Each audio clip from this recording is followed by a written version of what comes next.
Харлакун Тустар. Здравствуйте, друзья! Приветствую вас на моем YouTube-канале Динарион. Как всегда, в начале эфира я вам напоминаю: подписка, лайк, комментарий, репост. Пожалуйста, не забывайте реагировать и таким образом поддерживать мою работу. Сегодня у меня в эфире Яков Воронцов, которого отлучили от церкви и лишили сана за его антивоенную позицию. Все эти 4 года после начала полномасштабной войны в Украине на Якова оказывается колоссальное давление, на него завели уголовное дело, потом его прекратили, закрыли за неимением доказательств. И вот снова попытка обвинить его, на этот раз в разжигании национальной розни. И это не инициатива на местах, это указание идет из Москвы, из Русской Православной Церкви, которая нещадно относится к тем священникам, которые выступают против войны в Украине. Иаков, здравствуйте. Здравствуйте, Динара. Мир всем, друзья. Можно я сразу поправлю? Конечно, да, я могла допустить ошибку.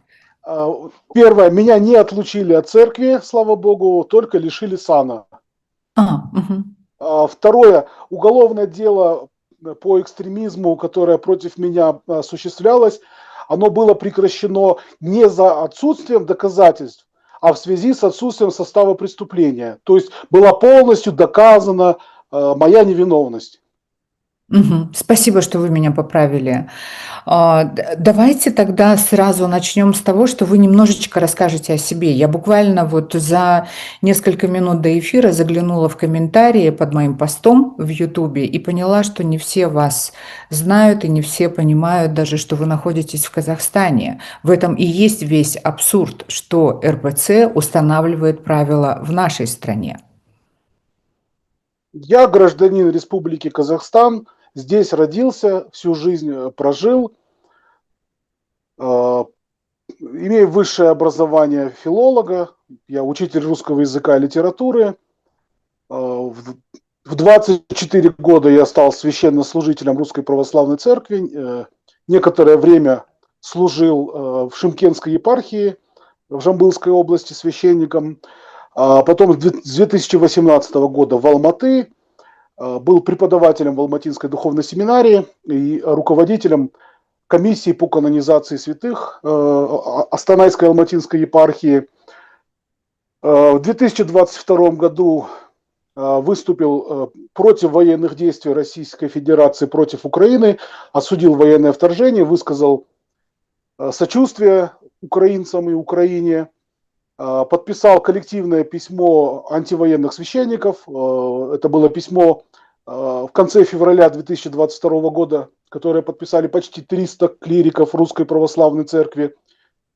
Также поддержал петицию граждан Республики Казахстан о разрыве союзнических отношений Казахстана с Российской Федерацией, а также о необходимости независимости Православной Церкви в Казахстане от центра в Москве, от Московского патриархата. За эти публичные высказывания подвергся давлению со стороны руководства, со стороны других священнослужителей, что привело к такому длительному противостоянию, которое было более-менее публичным. И в результате ко мне стали обращаться мои единоверцы, православные христиане, проживающие в Казахстане и проживающие за пределами Казахстана. Сформировалась определенная православная такое антивоенное комьюнити людей, утративших доверие или разочаровавшихся в иерархии Русской Православной Церкви. В 2023 году меня лишили сана, я считаю незаконно, неканонично.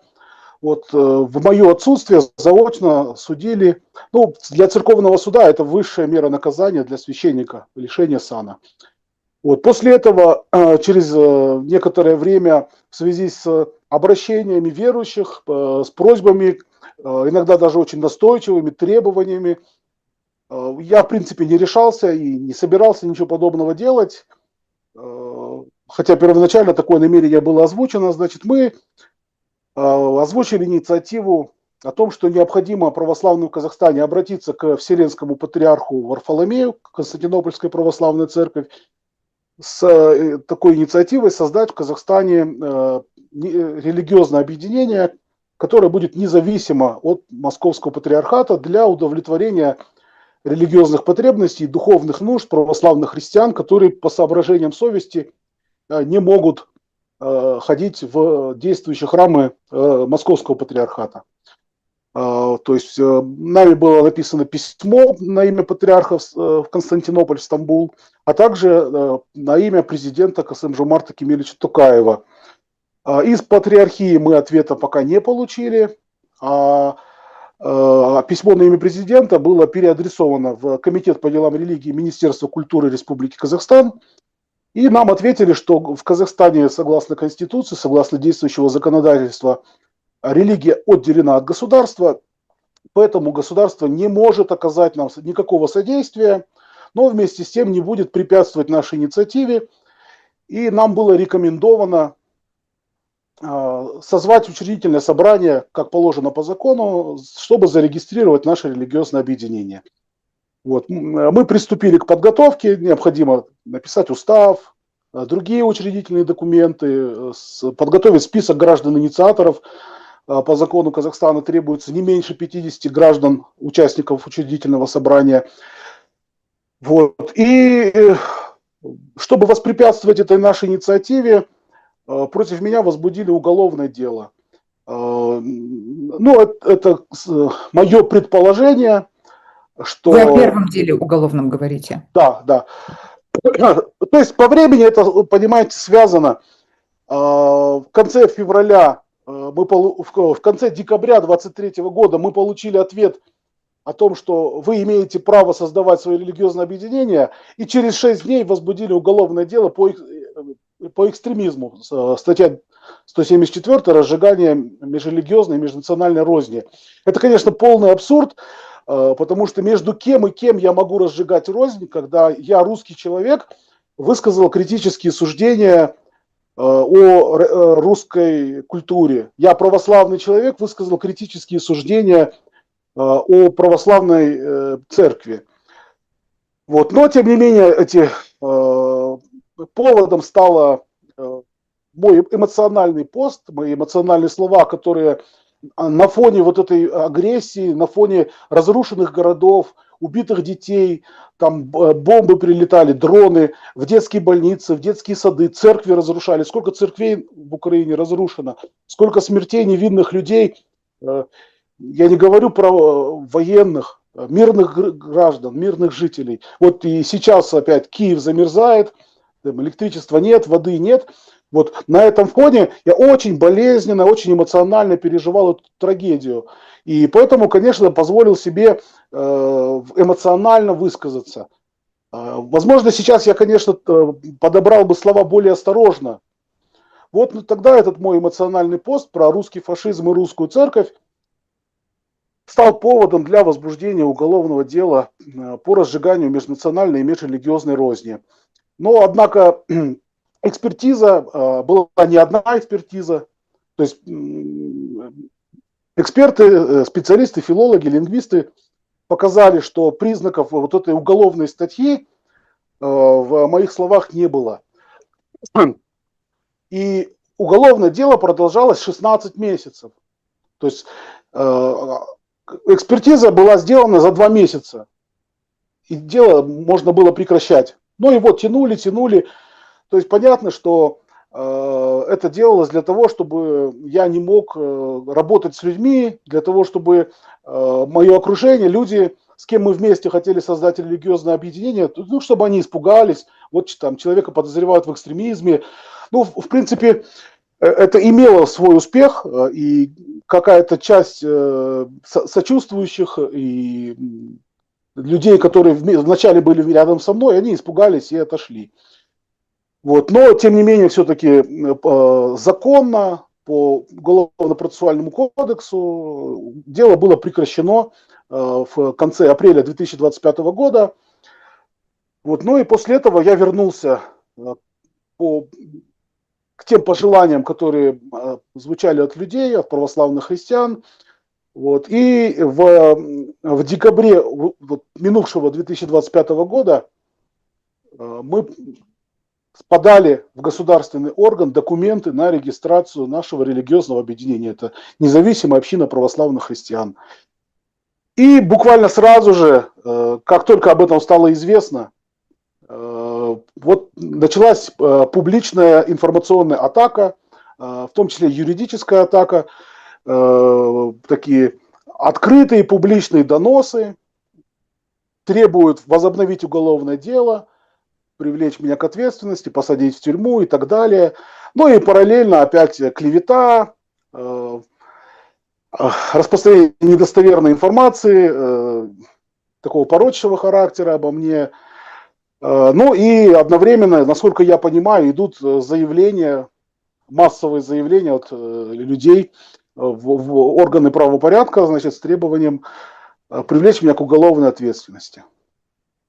Яков, скажите, пожалуйста, а кто инициирует эти массовые доносы? По вашему мнению? Я могу только догадываться, но так публичным актором является первым лицом, от кого исходит открыто эта агрессия, эти нападки, является протоиерей Александр Суворов, руководитель, он ключарь Вознесенского собора города Алматы и, по-моему, руководитель службы митрополичьего округа по связям с общественностью.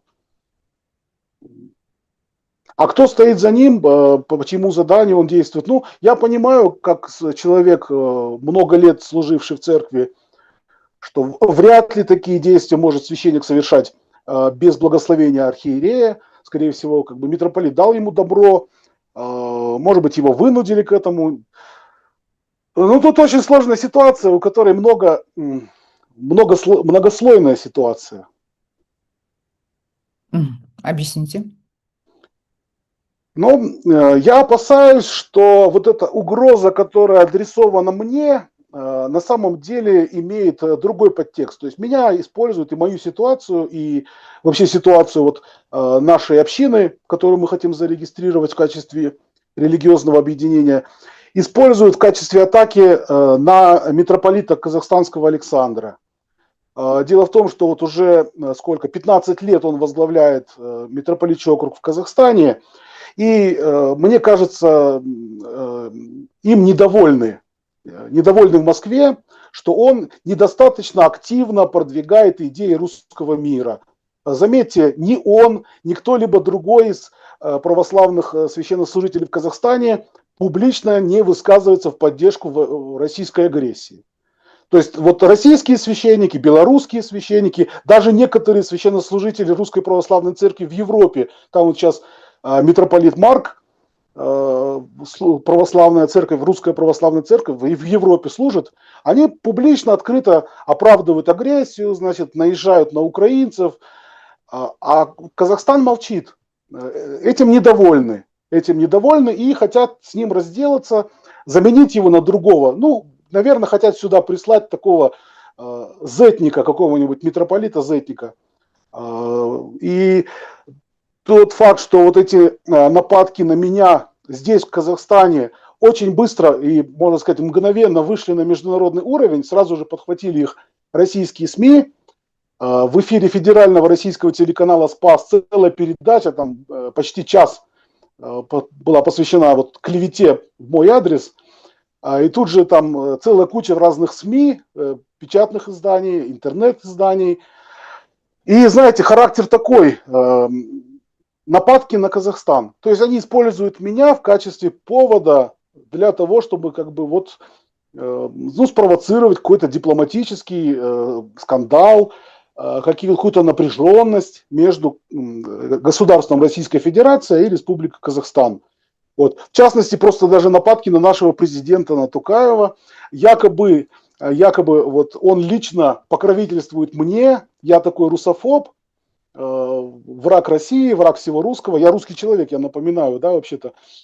Но и вот Токаев мне покровительствует, и на самом деле, как они говорят, моя вина полностью доказана, я экстремист, я уголовник, но из-за вмешательства президента меня в тюрьму до сих пор не посадили. То есть, получается, они клевещут на Казахстан, утверждая о том, что у нас нет независимой следственной системы, нет независимых судов.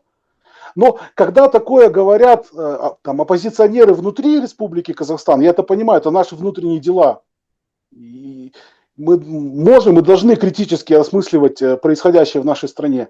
Но когда безосновательно, без доказательств это делают иностранные граждане, делают публично, с расчетом на миллионные аудитории, а у федерального телеканала «Спас» он входит в двадцатку самых смотрибельных каналов Российской Федерации и за пределами. И, между прочим, на территории Казахстана тоже он вещает. Вот, и, ну, то есть пытаются показать, что вот такая ситуация ужасная в Казахстане, тут, понимаешь, националисты тоже вот это озвучивается в этих публикациях. Опять же, что здесь идут нападки на русских, якобы вот этих, понимаете, ветеранов войны, героев СВО на территории Казахстана прессуют, садят в тюрьмы, а вот меня не садят. Ну почему? Потому что Казахстан против России. Ну такая мысль, такие как бы предположения в этих всех информационных сообщениях со стороны России звучат. Я думаю, что, конечно, это направлено на то, чтобы дискредитировать митрополита Казахстанского, чтобы его сняли и сюда назначили другого, более такого активного зетника. А меня просто используют как повод. То есть вот реальная угроза снова попасть в тюрьму за то, чего я не совершал, это всего лишь как бы, ну, разменная монета. Вот в этом и заключается идея русского мира, чтобы русских за пределами России превратить в мясо, чтобы с нами разделаться и этим путем, значит, свои какие-то интересы государства Российской Федерации. Но Очень для еще, знаете, освобождения. кто-то из философов, русских славянофилов, если я не ошибаюсь, Аксаков, может быть, кто-то другой, в XIX веке еще писал, да, главный враг русского народа – это российское государство. Так оно было там 200 лет назад, так оно и теперь осталось.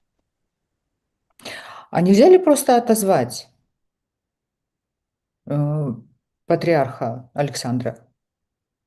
Ну, я такое не решаю. Тут решает патриарх Кирилл. И Просто... информационные поводы создаются для того, чтобы повлиять на него, насколько я понимаю. То есть, по всей видимости, хотят нескольких зайцев убить. И Ну вас да, наказать, и... и меня лично наказать, отомстить мне за то, что я выбрал свободу совести, и не допустить создания религиозного объединения православной церкви, независимой от московского патриархата, и одновременно вот более высокие какие-то свои цели, кадровая политика и в том числе какие-то дипломатические отношения с Казахстаном, наверное, там, на этом пытаются построить. На каком этапе сейчас все находится, расследование по вашему делу? Меня пока никто не беспокоил. Так, от осведомленных людей я знаю, что какие-то заявления поступали в органы правопорядка. Какие ответы, какие процессуальные решения, мне неизвестно. Но, в принципе, прекращенное уголовное дело не подлежит возобновлению. Ну, так в Уголовно-процессуальном кодексе написано. А как оно будет там на самом деле, я не знаю. А как вы думаете, почему выбрали именно эту статью «Экстремизм и разжигание межнациональной розни»? Не знаю, не могу предположить. Хорошо. Яков, скажите, пожалуйста, когда вы выступали, когда вы первое свое выступление озвучили, и вы не знали или не предполагали, что будут такие последствия? Вы знаете, мой нравственный долг, как я понимаю, совесть христианина, совесть пастыря говорила мне о том, что молчать нельзя.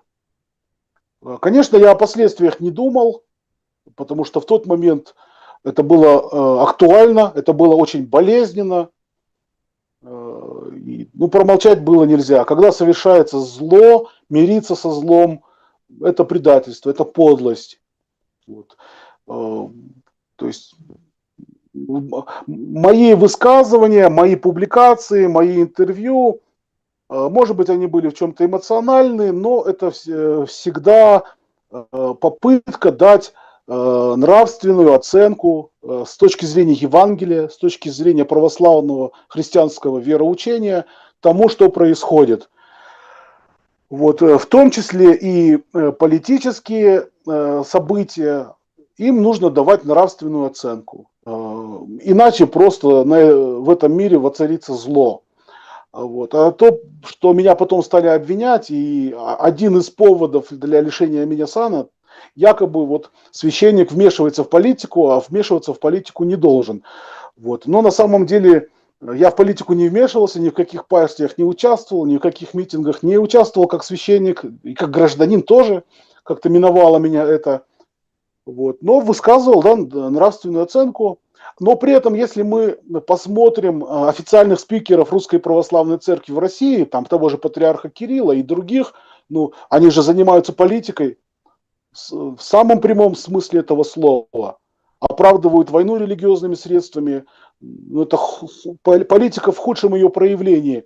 И если, как они говорят, по канонам и по уставу церкви священнослужителю запрещено заниматься политикой, за это надо сана лишать, так почему патриарха Кирилла сана не лишат? Почему там этого неприятного очень священнослужителя Лемешонка, который как бы сравнивает Путина со Христом? Понимаете, Христос шел на Голгофу, чтобы себя в жертву принести и спасти других. А он говорит, вот, Владимир Владимирович, вы, значит, идете на Голгофу. На какую Голгофу он идет? Он украинцев в жертву приносит. Ради чего? Ради своей власти? Ради амбиций? Ради национализма? Ради чего, спрашивается. И вот сравнивают с Путиным. Путина со Христом. Но это ересь, понимаете? Политическая ересь. Но его сана никто не решает почему-то, а меня решили. Яков, вы сказали, что православные священники в Казахстане не высказывают открыто свою позицию против войны. Тем не менее, мы в прошлый раз об этом с вами в эфире говорили. В церквях казахстанских читают молитву во славу Кирилла и победы России в войне. Ну, кажется, в прошлый раз я отвечал, что, насколько я помню, у священников в Казахстане нет обязательства читать молитву вот о победе Святой Руси, как она называется. Ее читают только некоторые по своему личному желанию, но не по распоряжению начальства. Да, а за патриарха Кирилла, который, конечно, является сообщником Путина, и это признано в том числе парламентская ассамблея Совета Европы, которая призывает считать патриарха Кирилла соучастником военных преступлений в Украине, да, за него молятся, его полностью поддерживают. И вот эти нарративы, которые от его имени исходят, о священной якобы войне, о том, что вот эти вот урки, зэки, там, насильники, убийцы, педофилы, которых из тюрьмы забрали, отправили, то есть они насиловали людей в России, а потом из тюрьмы поехали насиловать людей в Украину, ну, в военной форме уже. И если они там умрут, то патриарх называет их мучениками, говорит, Бог простит им все грехи. Ну, это тоже не соответствует православной вере. Это противоречие. Ну, я бы назвал это ересью. Хотя, конечно, такое слово, как ересь, должно быть соборно осуждено. Пока его не осудили, вот, и никто из казахстанских священнослужителей не высказал несогласия, что патриарх не прав. Вот они за него молятся, воспевают его как своего великого господина и отца. То есть получается, ну раз ваш отец такие вещи творит, и вы как бы не поставите его на место, не урезоните, значит вы разделяете все его деяния, их поддерживаете. Ну, я так понимаю. Скажите, пожалуйста, Иаков, а насколько влияние РПЦ, а мы уже в этом можем и не сомневаться, влияние РПЦ на православную церковь в Казахстане влияет, извините за тавтологию, на свободу мысли и совести внутри церкви? Нет, ну, надо сказать, что православная церковь Казахстана, как бы она существует как часть РПЦ, как структурное подразделение Московского патриархата. То есть такой, ну, юридически она считается самостоятельным юридическим лицом, но при этом начальников, руководителей назначает Москва. Я думаю, это даже с юридической точки зрения самостоятельность такая условная. Ну, как республиканское юридическое лицо не может само себе выбирать руководителя и ждет одобрения от другого юрлица в другом государстве. То есть это полностью подконтрольная Русской Православной Церкви, Московскому Патриархату структура, и идеологическое влияние, конечно, существенное. То есть получается, что священники могут выражаться только в тех рамках, которые устанавливает РПЦ. Я имею в виду казахстанские. Ну, на моем примере всем показали, и те священники, которые еще как-то сомневались, у которых еще было какое-то недовольство, и они где-то на кухне ворчали, что это будет жестко пресекаться, что будут лишать сана. А лишение сана для священника, который не имеет права заниматься светской работой, нигде на стороне зарабатывать, он полностью финансово зависим, любой священник, да, зависит от служения. А у большинства священников семьи, это многодетные. То есть лишиться служения, это значит лишиться заработка, лишиться всего. А потом еще, видите, они продавливают уголовное преследование против меня. Ну, естественно, кто захочет? Все будут молчать. Откуда и от кого вы получаете поддержку?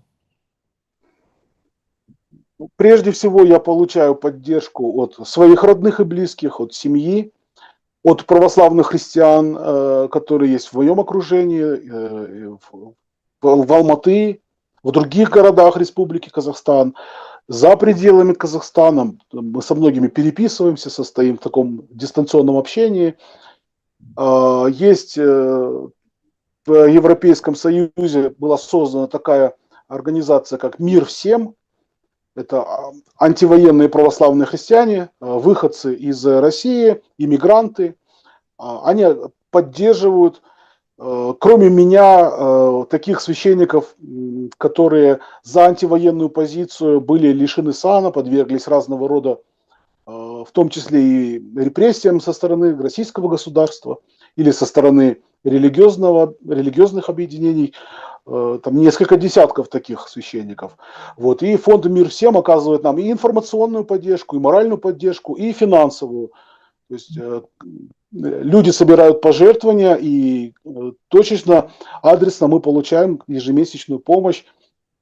Вот это не очень большие деньги, но, как говорится, для поддержки штанов это очень важно. За это большая благодарность фонду «Мир всем» и всем тем неравнодушным православным христианам, которые нас поддерживают своими пожертвованиями. Просто морально мы понимаем, что мы не одни, что нас много. Друзья, вы также можете оказать моральную поддержку Иакову. В описании к моему эфиру есть ссылка на петицию. Очень нужны подписи. Нужно их 500, пока только 100. Ну, последний раз, когда я заглядывала, было только 100 подписей, а нужно еще 400. Пожалуйста, поддержите Иакова, чтобы те заявления, которые на него пишутся, были просто разбиты и оставили Иакова, в конце концов, в покое. Спасибо, Динара, за эту информацию. Я тоже хочу обратиться к зрителям. Если вы согласны с этой петицией и хотите сделать нечто большее, вы можете просто скопировать ее текст, подписать своей подписью и через ЕУТНИШ направить в государственные органы.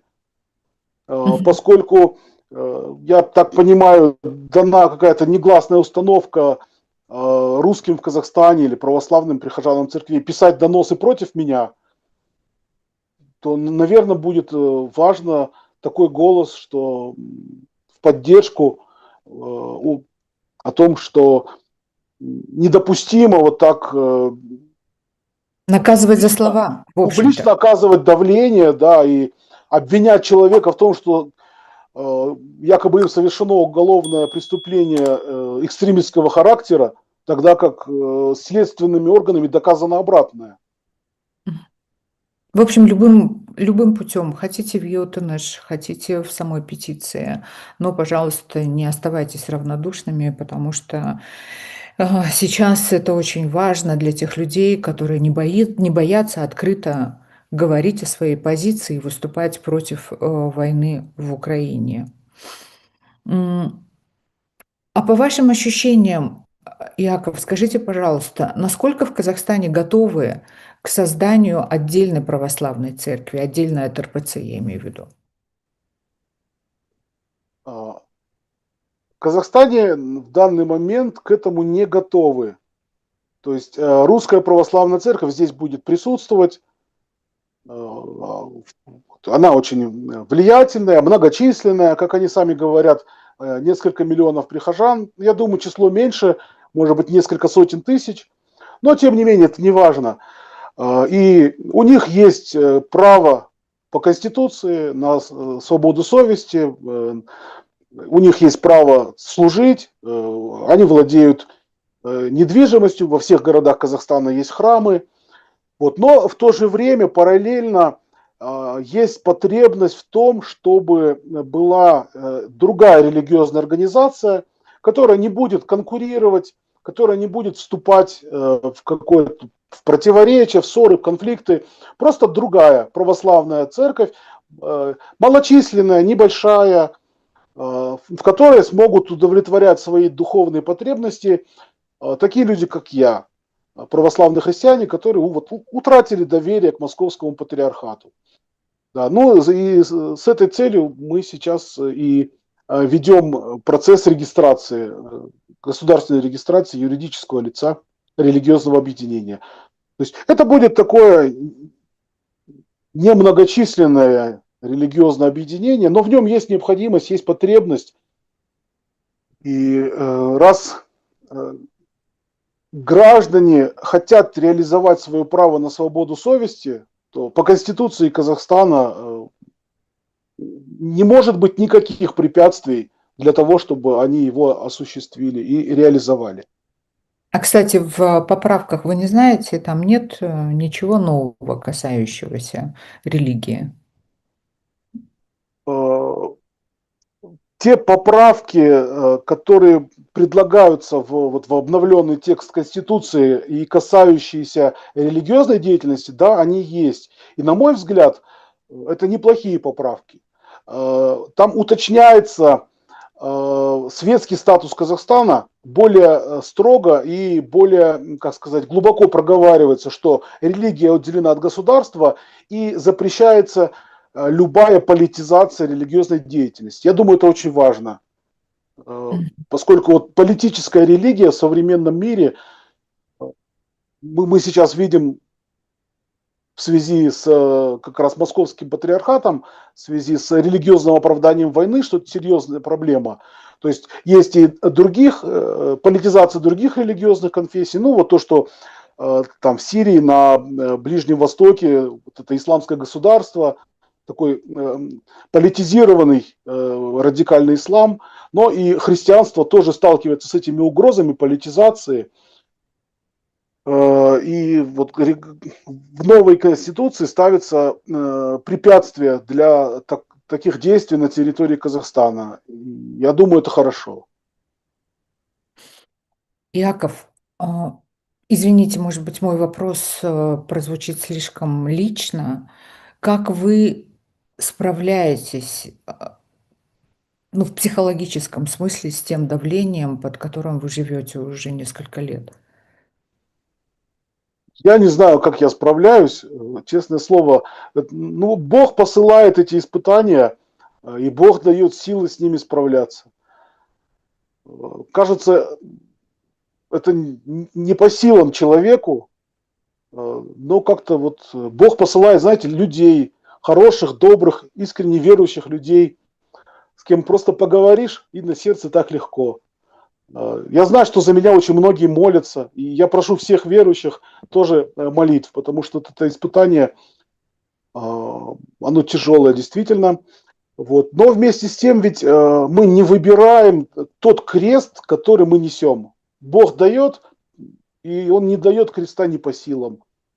Поэтому, ну, надеюсь, и благодать Божия не оставит и дальше. И поддержка добрых людей искренних тоже будет со мной. Вот. А За я что очень благодарен и вам тоже. Не за что, Иаков. Я хочу вам пожелать, вот вы говорили о том, что будет небольшая церковь, которую вы хотите создать, но у меня почему-то ощущение, что количество ваших прихожан начнет в геометрической прогрессии расти, и, в общем-то, ну, по крайней мере, я очень на это надеюсь. Вы И- знаете, Мгм. с той рекламой, которую Русская Православная Церковь делает, мне лично и вот той инициативе, которой я причастен, я думаю, что не исключено, что это будет действительно так. Вот после того, как на телеканале Спас состоялась вот эта передача, мне просто звонят и пишут даже православные из России и говорят: мы вас поддерживаем, если вы создадите церковь, мы к вам приедем, мы будем вашими прихожанами. Там, даже священники говорят: мы хотим присоединиться. То есть пока вот этих нападок в российских СМИ не было, никто не знал. А теперь вот как бы, ну, они сами сделали рекламу, за которую я не платил.